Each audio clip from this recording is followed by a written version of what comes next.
is now circling an airport near northern Virginia. And again, those two towers came down this morning, both hit by planes. Tower 1 hit around 9 o'clock, Tower 2 at 9:18. Both towers later collapsing. And again, as we've been saying, 40 to 50,000 people working in those two towers on an average day. 200,000 people passing through that complex each day. Apparent car bomb at the Pentagon. Part of the Pentagon has now collapsed. City Hall has been evacuated. All off-duty firefighters here in the city are being asked to report to work. New York City public schools are in lockdown now, although PS 89... At Newark International Airport, there are officers with shotguns block the road leading to Port Authority offices and the air traffic control. There is no service into New York City on the LIRR or Metro North.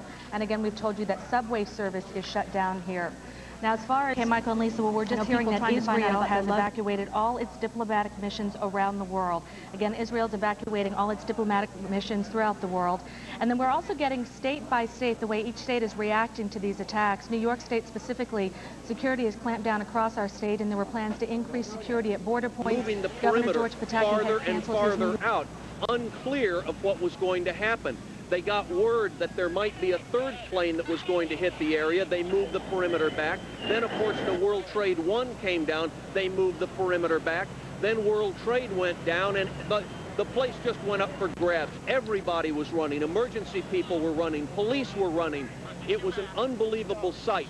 And the people who were caught in it came out absolutely covered with debris.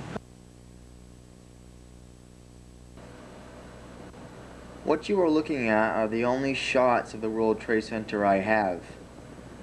Unfortunately, I have no astounding footage to show you. What you're going to see is what it was like on September 11th. Right now it is August 31st. I am on top of the Empire State Building. We had traveled there with Ernest right there, Leah, and Roger. He's kind of a showman. There you go. Hazy that night. Couldn't see that well.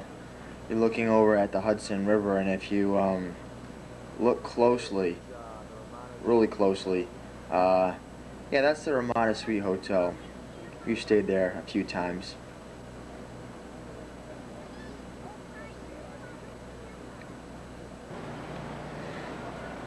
This is September 11th, about 2 hours after the World Trade Center both towers had fallen, and I'll prove to you that it was September 11th as I still this shot. Hold on. Okay, there you go. 9/11, 11:41.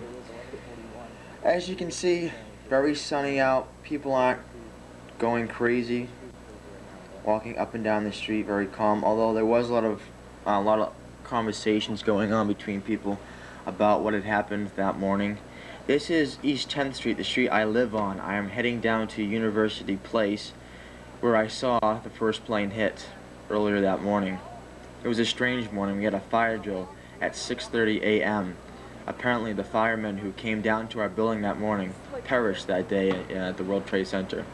This is where I used to see the Twin Towers, from this view right here on University Place.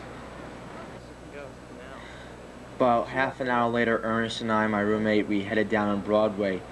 There's no traffic right now. There's always traffic on Broadway. They had blocked off everything south of 14th Street, and I live on 10th Street, and this is heading down Broadway, south of World Trade Center, so there's no traffic. Well, there's a little traffic, but not that much. Closer down, past Houston Street, we got pretty close, and as you can see, it's guarded off. You can't get beyond these barriers. But about 4 or 5 blocks past this, that's, I'd say you're getting really close to where it happened. The smoke, as you can see, is pretty immense. We were lucky. The smoke went towards the south. There was a wind blowing towards the south that day. Had it come east, it would have come after us, or come north rather. We would have been engulfed in the smoke as well.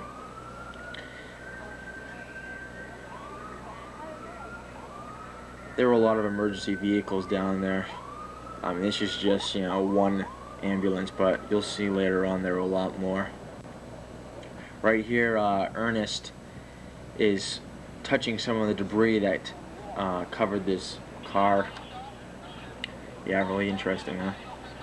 more smoke, more police officers. I gotta tell you, there were so many police officers out here that day. I don't know where they came from. They must have been from all adjoining states. I mean, all of New York City, all of New York, all of New Jersey, possibly Connecticut.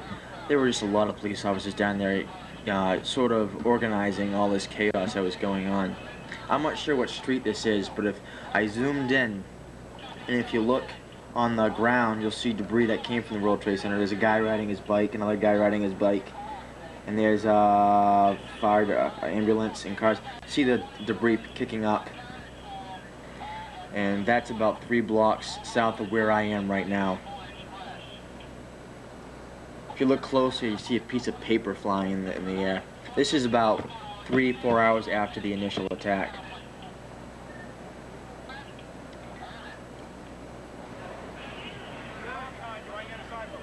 They wanted us out of there. We kind of snuck up past the guards, and we went down a few blocks, but they caught us and kept telling us, "Hey guys, move back, get out of here." Just like this guy right here.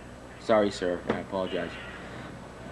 So we headed back. As you can see, we're gonna head down past the guardrails, and we've gone beyond the limits of what the public was supposed to be at right at this point. They had evacuated this whole area.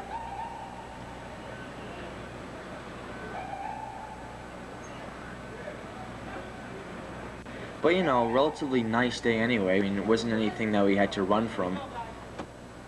Alright, we're leaving. We're leaving.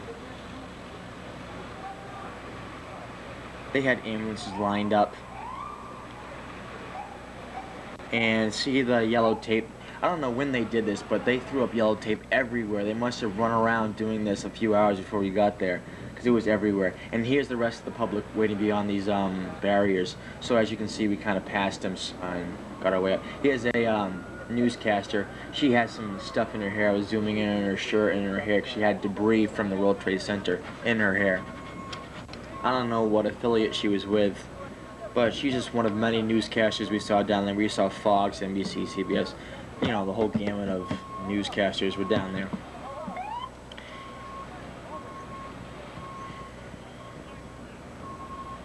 And here are just some more shots of the billowing smoke. That's about all I could really see on September 11th. We could not get close enough to see, you know, the towers and the actual collapse.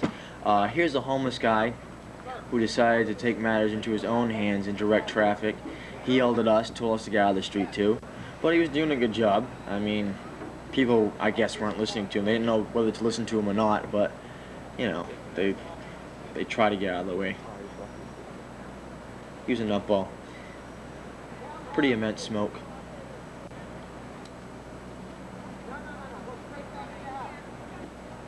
Everyone tried to help out. Now this footage was taken about 2 to 3 weeks after the initial attacks. I'd say September 28th, 29th.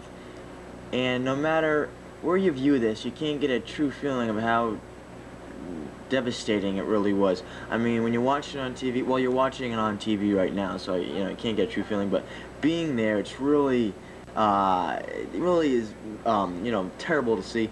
When we headed down there, I was, Mom and Dad came down for Parents' Weekend, and first week of October, the weekend there. And we went down, and we went on the opposite side of it, and we took some shots. And even then, it had been cleaned up quite a bit. They took a lot of the big chunks out. But even right now, just seeing, it's just like the building is completely just, it's like skinned almost. I mean, when the World Trade Center fell, it just took pieces of the other buildings off. And what you're seeing right now is not what remains of the World Trade Center, is what remains the buildings next to the World Trade Center. It was just skinned towards the bottom, and a lot of the windows were blown out going up that building. That pile of rubble which you saw in front of it, that's part of the World Trade Center and the buildings that collapsed around it.